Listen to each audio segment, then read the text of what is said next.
गुरुदेव के चरणों में कोटि कोटि प्रणाम जी। गुरु जी। हमने आप चार साल हुए आपसे गुरु दीक्षा ली, पोथी पाठ भी कराया। हमारे 4 साल ही पति खत्म हो गए, दरोगा थे।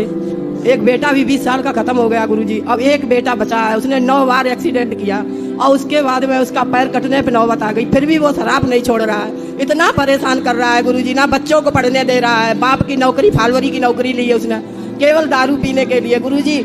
एक तो दारू पीता, फिर बिस्तर पर पेशाब करता है, बच्चे देखते हैं, रोते हैं, और उसी घर में कैसे रहे गुरु जी? कोई बात की कमी नहीं है, कम से कम 1 करोड़ की संपत्ति है, सब कुछ है प्रभु, लेकिन हम बहुत परेशान हैं। तो बेटे का यहाँ फरुखाबाद के हम रहने वाले हैं, और पत्नी जब इसने फालवरी की नौकरी कर ली तो 2 महीना डेली सुबह 5 बजे चला जाता था, रात के 12 बजे आता। 2 महीने में बहू भी बीमार पड़ गई, हम भी बीमार पड़ गए। सभी लोगों ने कहा इसका कानपुर ही बच्चों का एडमिशन करा दो, अच्छे स्कूल में एडमिशन कराया। कम 10,000 रुपया फीस दोनों बच्चों की जाती, बच्चे बहुत सुंदर। और बहू को हमने 14 साल तक समझ ही नहीं पाया कि बहू ऐसा कर रही है। बहू गर्भपात बराबर कर रही है गुरुजी। 7 बार उसने गर्भपात किया।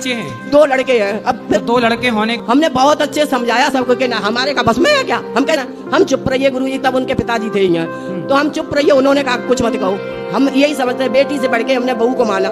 लेकिन वो पीठ पीछे ऐसे करती रही। जब लास्ट में मैंने रोका, उसे सब कुछ किया, फिर भी वो नहीं मानी और उसने बच्चे को हटा दिया। हमने कहा अब ये तो गर्भपात क्यों कराना है? बच्चा यदि गर्भ में आ गया है तो फिर 9 महीने बाद उसे आने दो संसार में। तो गुरुजी जब से ये गर्भपात कर रही तो 9 बार एक्सीडेंट उसका हो चुका है, उसकी बुद्धि है ना काम कर रही। हम क्या करें गुरुजी, हम कैसे रहे? हमें आप ही कहते जब कोई सहारा नहीं होता तो एक गुरु ही सारे होते हैं। उनको ले आना, अपने बेटे को समझाएंगे, बात करेंगे। आपके पास आ चुका है गुरुजी, एक बार हमने पोथी पाठ कराया है, लेकिन वो यहाँ भी शराब पीता रहा चुप्पे चुप्पी।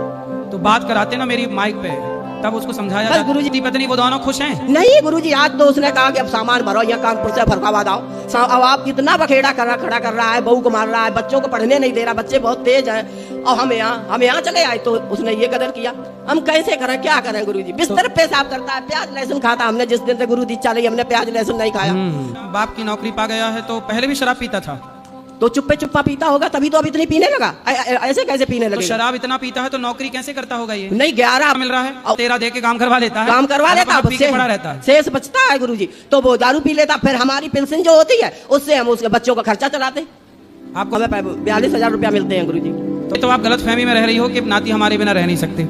ये तो गलत फहमी है आपकी। देखो आप भी एक माँ हो, चलो बेटा बिगड़ा है, बहू अपना परेशान है, तो जो छोटे छोटे बच्चे हैं उनको आप पढ़ा लिखा के योग्य बनाइए, पर संस्कार पढ़ाई थोड़ा बाद में हो, पर संस्कार पहले हो। एक बार बेटे को लाना, एक बार 7 दिन की छुट्टी कराओ उसकी, और